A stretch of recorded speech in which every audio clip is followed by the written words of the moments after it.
मेरा नाम है अभिषेक मिश्रा और आज के इस वीडियो लेक्चर में हम लोग 12वीं कक्षा की तीसरी कविता now the leaves are falling fast जो कि W.H. ऑडेन के द्वारा लिखा गया है उसको पढ़ेंगे। इस कविता को W.H. ऑडेन ने लिखा है। हमें लेखक का नाम माने कवि का नाम याद कर लेना चाहिए, क्योंकि इसमें से 5 नंबर के क्वेश्चन हमारे बोर्ड परीक्षा में कवि का नाम पूछा जाता है मिलान करने को, और ऑब्जेक्टिव में भी पूछा जाता है। इसके साथ साथ कवि परिचय में से भी कुछ क्वेश्चन ऑब्जेक्टिव में पूछे जाते हैं, उसको मैं हाईलाइट कर दूंगा यहाँ पे, जो इम्पोर्टेंट मुझे लगेगा। तो वेस्टन ह्यूज ऑडेन इनका पूरा नाम है। वेस्टन ह्यूज ऑडेन का जन्म 1907 में हुआ था और 1973 ईस्वी में इनका देहांत हो गया था। तो सबसे पहले इसको याद कर लेंगे कि वेस्टन ह्यूज ऑडेन का जन्म 1907 में हुआ था और 1973 में उनका देहांत हो गया था। आगे, who won the Pulitzer prize in 1948 for his collection the age of anxiety. मतलब पुलिट्जर प्राइज होता है, ये भी इम्पोर्टेंट है, याद कर लीजिए। पुलिट्जर प्राइज इनको मिला था। पुलिट्जर प्राइज होता है अमेरिका में बड़े जो पत्रकारिता के क्षेत्र में जो बड़ा काम करते हैं उनको पुलिट्जर प्राइज मिलता है। Who won the Pulitzer prize, जिन्होंने पुलिट्जर प्राइज जीता था 1948 में अपने कलेक्शन माने कविता के संग्रह द एज ऑफ एग्जिटी के लिए। Was a versatile and intellectually vigorous poet. मतलब वाज ए वर्सेटाइल का मतलब होता है बहुमुखी मतलब जिसकी क्षमता अलग अलग क्षेत्रों में काम करने की हो। एंड इंटेलेक्चुअली मैंने कहते बौद्धिक, इंटेलेक्चुअली मतलब बौद्धिक रूप से, वाइगोरस पोएट बौद्धिक रूप से सशक्त कवि थे। वाइगोरस कहते हैं मतलब बहुत सक्षम, बहुत मजबूत, बहुत अच्छे कवि थे। वर्स ड्रामाटिस्ट का मतलब होता है काव्य। वर्स मतलब कविता होता है और ड्रामाटिस्ट मतलब नाटककार। तो वैसे नाटककार जो कविता में नाटक लिखते थे, मतलब काव्य नाटककार। क्रिटिक मतलब होता है आलोचक, और ट्रांसलेटर मतलब होता है अनुवादक, जो ट्रांसलेट करता हो, एक भाषा से दूसरी भाषा में मतलब किसी चीज़ को बदलने का काम करता हो। एंड एडिटर और संपादक थे। Poetry to him was a serious game. उनके लिए पोएट्री एक गंभीर विषय था। उनके लिए पोएट्री एक गंभीर विषय था। गंभीर, सीरियस गेम मतलब होता है गंभीर विषय, ठीक है। Which should depend people's self awareness but it should in no case directly affect man's political और रिलीजियस चॉइसेस। इसका मतलब होगा कि माने उनकी कविताओं ने which should depend people's self awareness, उनकी कविताओं ने लोगों को गहराई से आत्म जागरूक किया। सेल्फ अवेयरनेस माने आत्म जागरूक करना। सेल्फ अवेयरनेस मतलब आत्म जागरूक करना। But it should in no case, लेकिन कभी भी उनकी कविताओं ने डायरेक्टली अफेक्ट मैंस पॉलिटिकल और रिलीजियस चॉइसेस, मतलब किसी व्यक्ति की पॉलिटिकल मतलब राजनैतिक और रिलीजियस चॉइसेस मतलब धार्मिक इच्छाओं को प्रभावित नहीं किया। अगला लाइन है, his early poems exhibits his interest in political affairs and ideas but his later poems are overtly Christian and more personal in tune. मतलब पहले लाइन का मतलब है कि उनकी प्रारंभिक कविताएं उनकी राजनीतिक रुचि और विचारों का प्रदर्शन करती थीं। ये अर्लियर पोएम मतलब होता है कि पुरानी कविताएं। अर्लियर पोएम मतलब पहली कविताएं, शुरुआत की कविताएं। एग्जिबिट मतलब होता है प्रदर्शन करना। मतलब उनकी पुरानी कविताएं उनके राजनीतिक रुचि और विचारों में उनकी मतलब उनकी रुचि को प्रदर्शित करती थी। लेकिन बाद की कविताएं मतलब बट हिज लेटर पोएम्स, लेकिन बाद की कविताएं are overtly Christian and more personal in tune, ईसाई धर्म पर तथा व्यक्तिगत होती थी, मतलब किसी व्यक्ति का वर्णन करने पे होती थी। अगला लाइन है, एज ए टेक्नीशियन, टेक्नीशियन का मतलब होता है तकनीकी जानकार, यहाँ पे मतलब उसको विशेषज्ञ कह लेंगे कि एक विशेषज्ञ के रूप में Auden explored a variety of stanza forms and meters. Auden ने एक अलग प्रकार की स्टेंजा और मीटर की खोज की। स्टेंजा कहते हैं कविताएं, मतलब स्टेंजा में लिखी जाती हैं, कविताओं के पैराग्राफ को स्टेंजा कहते हैं, और मीटर्स मतलब मानक, अलग अपने मानकों की खोज की और स्टेंजा की खोज की। He had a passion for words coining, मतलब इनके पास जुनून था, पैशन मतलब होता है जुनून, इनके पास जुनून था वर्ड्स क्वाइनिंग, शब्दों को जोड़ने का, एंड यूजिंग आर्केटिक वर्ड्स, और मतलब सॉरी माफ़ कीजिएगा, आर्केटिक नहीं है ये, आर्किक है, मतलब ये बहुत पुराने शब्द है ना, तो इनको शब्दों को जोड़ने का और पुराने शब्दों के इस्तेमाल करने का बहुत शौक था। Which makes him at times difficult to understand, जो उस समय, जिसके कारण उस समय इनके कविताओं को समझने में काफ़ी दिक्कत होती थी। He left England as early as 1939, इन्होंने 1939 में इंग्लैंड छोड़ दिया। याद कर लीजिएगा कि W.H. ऑर्डन ने इंग्लैंड कब छोड़ा, तो उन्होंने 1939 में इंग्लैंड छोड़ दिया। To settle permanently in United States, United States कहते हैं अमेरिका को, और वो हमेशा के लिए अमेरिका में जाके बस गए। Auden's work is divided into the British and American phases, मतलब ऑर्डेन के काम को ब्रिटिश और अमेरिकन दो भागों में हम बांट सकते हैं। The notable works of the English phase are, मतलब नोटेबल मतलब प्रमुख कह सकते हो, ध्यान देने योग्य। तो इनके ब्रिटिश फेज के जो प्रमुख काम थे वो कौन कौन थे, माने रचनाएं जो थी वो कौन कौन थी?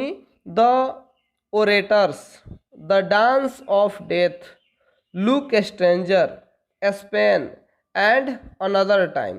The notable works of American phase include, मतलब अमेरिकन भाग की, सॉरी नहीं दिख रहा है थोड़ा सा, हाँ, अमेरिकन भाग की मुख्य कविताएं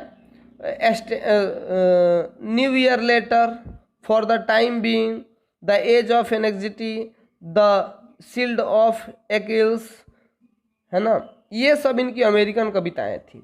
द प्रेजेंट लिरिक मतलब प्रस्तुत कविता या प्रस्तुत जो काव्य है, now the leaves are falling fast, ये कविता का नाम है। Enacts the frustration inherent in human life, मतलब वो मानव जीवन में मौजूद कठिनाइयों को दिखाती है, समस्याओं को दिखाती है। The aspiration that they are not fulfilled, वैसी आशाएं जो पूरी नहीं की जा सकी।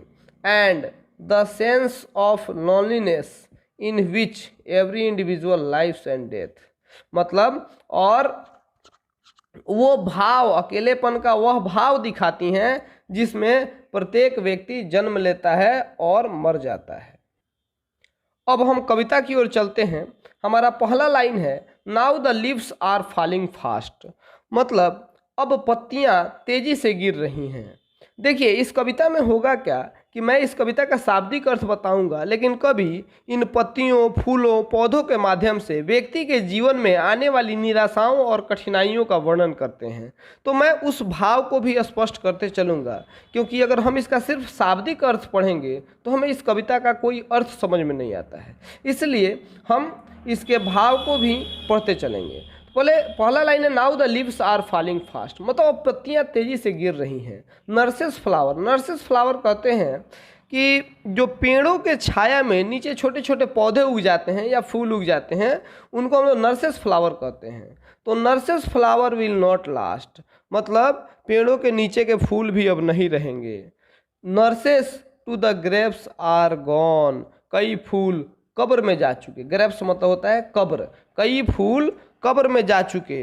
And the prams go rolling on, और बच्चों की गाड़ी, प्रैम्स कहते हैं बच्चों की खेलने वाली गाड़ी को, खेलने वाली गाड़ी मतलब जिस पे बच्चे को बैठा के घुमाया जाता है उसको प्रैम्स कहते हैं, और गो रोलिंग ऑन मतलब लुढ़कना, और बच्चों की गाड़ी लुढ़कते जा रही है। अब इन शब्दों के माध्यम से कवि अपना भाव प्रकट करते हैं कि व्यक्ति जो है वो लगातार मतलब समाप्त होते जा रहा है, मरते जा रहा है, और नर्सेस फ्लावर के माध्यम से कवि कहते हैं जो बचे हुए संरक्षित लोग हैं वो भी अब नहीं बचेंगे। Nurses to the graves are gone, सैकड़ों लोग कब्र में चले गए, and the prams go rolling on, और यह गाड़ी लगातार चलते जा रही है। अगला लाइन, अगला स्टेंजा पढ़ते हैं, whispering neighbours left and right, मतलब विस्परिंग नेबर्स कहते हैं मौत के देवता को, यमराज कह सकते हैं आप उनको। तो यमराज हमारे आगे पीछे हैं, लेफ्ट एंड राइट मतलब अगल बगल में है, दाएं बाएं हैं। Pluck us from the real delight, वो हमें हमारी वास्तविक खुशी से जुदा कर लेना चाहते हैं। प्लक, प्लक मतलब होता है जुदा करना। कभी भी हम लोग फूल को तोड़ लेते हैं पेड़ से, पौधे से, तो उसको हम लोग कहते हैं प्लक कर लिए। प्लक मतलब जुदा करना। रियल डिलाइट से मतलब वास्तविक खुशी से यमराज हमें जुदा करने के लिए हमारे आगे पीछे घूम रहे हैं। And the active hands must freeze, और ये जो सक्रिय हाथ हैं, जो हमारे सक्रिय हाथ हैं जो आज काम कर रहे हैं, मस्ट फ्रीज मतलब ठंडे पड़ जाएंगे, शांत पड़ जाएंगे। लॉनली ऑन द सेपरेट नीज, और मतलब अकेले घुटनों के मतलब सॉरी अकेले घुटने टेक देंगे। सेपरेट नीज मतलब घुटने टेक देना, अकेले घुटने टेक देंगे। Deads in hundreds at the back, मतलब सैकड़ों पीछे मर गए, मैंने पहले भी सैकड़ों मर चुके हैं। Follow wooden in our track, अर्थात और लकड़ी के बक्सों में चले गए हैं, मतलब इसके पहले भी सैकड़ों मर गए और लकड़ी के बक्सों में चले गए। कहाँ? कब्र में।